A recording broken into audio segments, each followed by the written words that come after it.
இன்றைய மன்னா.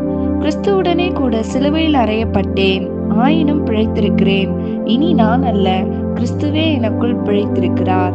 கலாத்தியர் 2:20. ஜெபம்.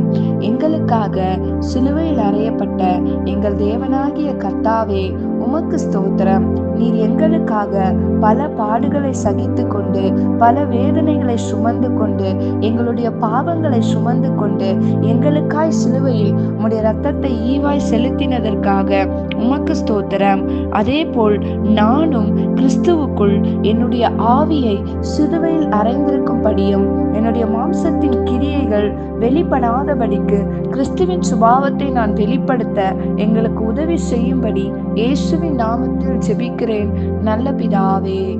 ஆமென்.